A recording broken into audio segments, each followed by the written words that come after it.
projects. So before we start, let us first pray on Engineer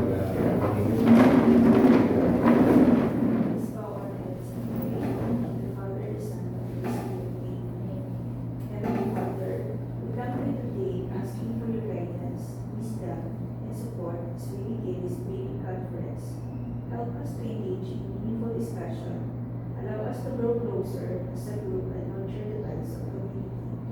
Help us to be good examples of honesty, integrity, justice, and discipline. Fill us with your grace, Lord God, as we make decisions that might affect the officials, employees, and clients of the PWH, and continue to remind us that all we do here today, all that we accomplish is for the pursuit of truth, for your greater glory, and for the service of humanity. We ask these things in Jesus' name. Amen.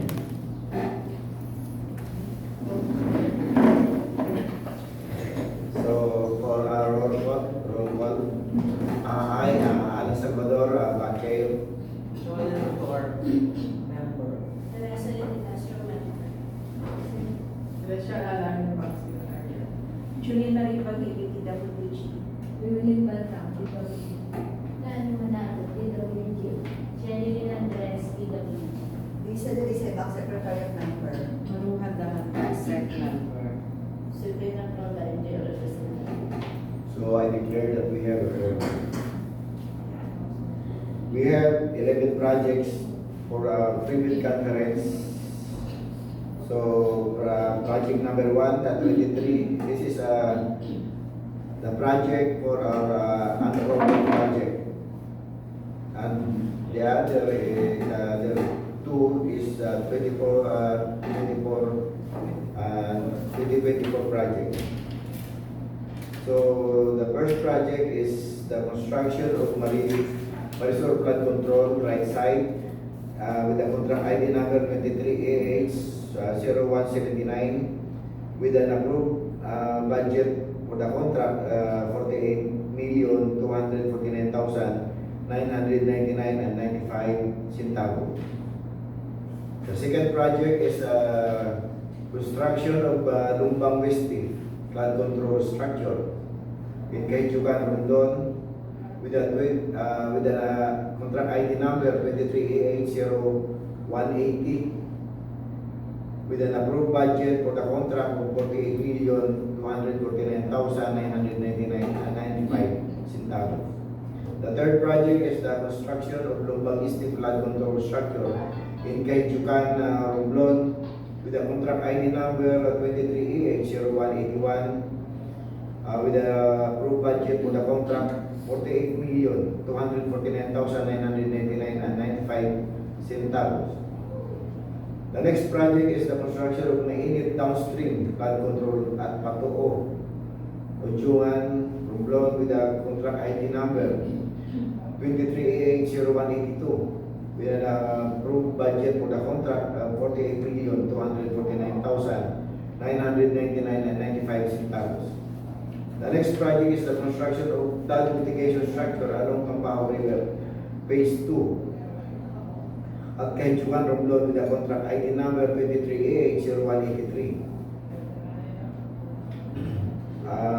with an approved budget for the contract 53,605,749.95 The next project is the construction of Bangon Bunjung flood control with the contract ID number 23AH0184 with an approved budget for the contract 57,899,999.95. The next project is the construction of Ipil Magdiwang flood control structure with a contract ID number of 23AH0185 with an approved budget for the contract of 57,899,999.95. The next project is the construction of flood mitigation structure along Mainit River at Ujungan, Romblon with a contract ID number 23AH0186 with an approved budget for the contract of 57,899,999.95. The next project is the construction of Carmen Shore Protection Causeway. San Agustin Romblon with the contract ID number 23A0187 with the approved budget for the contract 95,534,999.40 for the projects of 2024 projects. The construction of Paniki flood control along Paniki Bridge 1 with a contract ID number of 24AH0098 located at Paniki, Juan Romblon with an approved budget for the contract of 96,499,999.43. Another projects for the 2024 construction of Libertad flood control structure downstream with a contract ID number 24A0099 located at Libertad, Juan Romblon with an approved budget for the contract of 109,372,134.48 centavos. Cancellation of the construction of Carmen flood control structure phase 2 with a contract ID number 24A0100 is due to EAW deduction. So we cancel the project. Cancellation of 24A0100.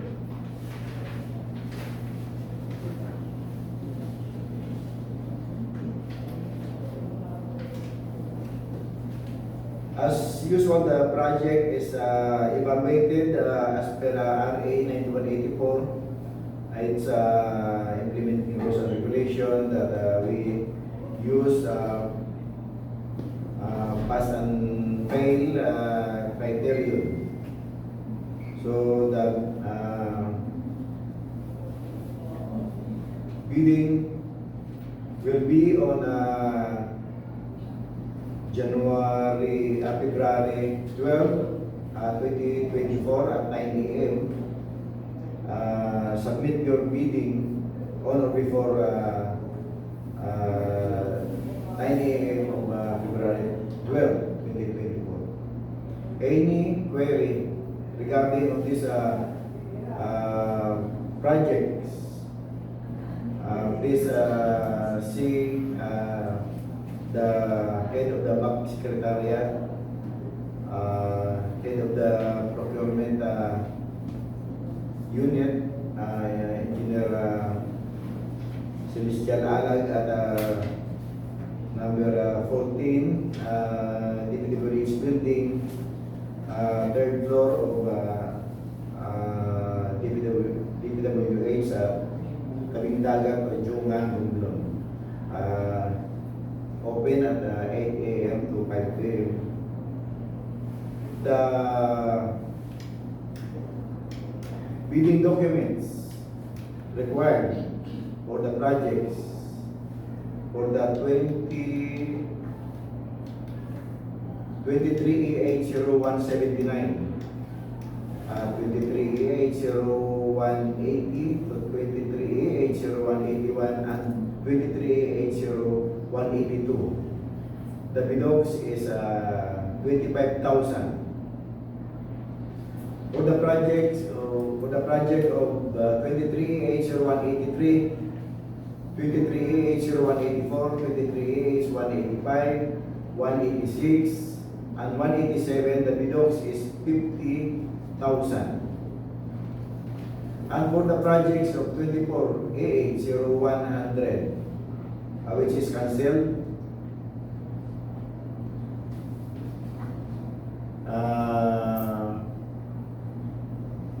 so for the 24A0198 and 24A0099, the bidox is 25,000. So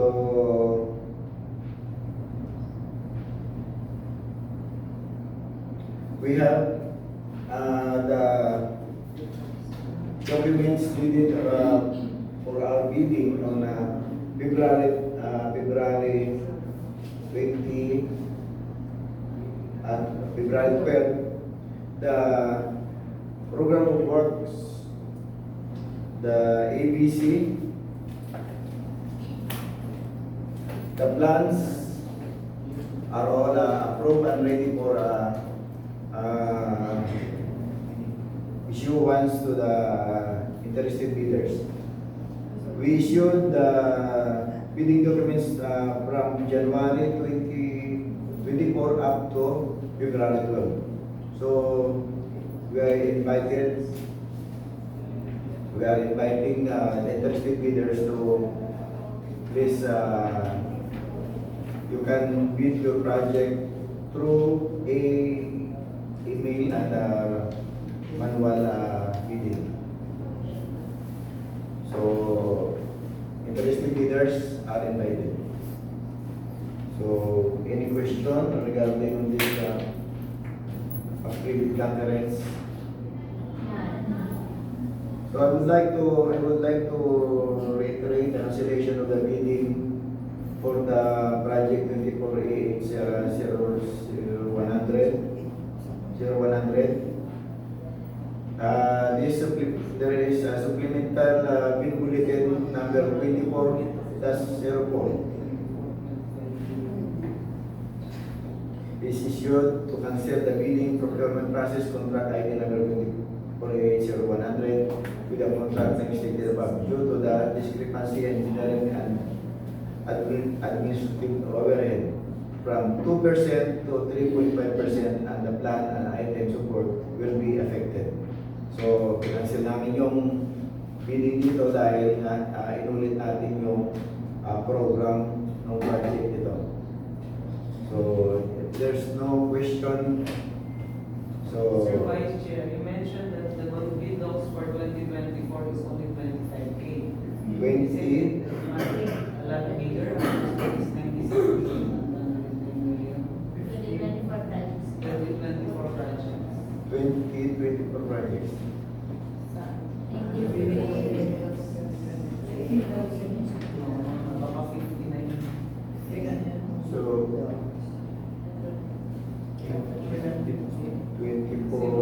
24 is 0100. Cancel 98 and 99. 98 and 99 is 50. You know, okay.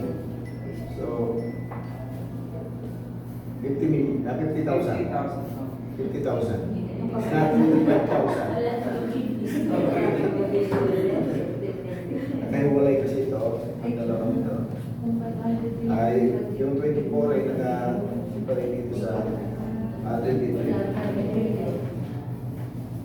So, thank you, Ma'am Julien, for the question. Any question?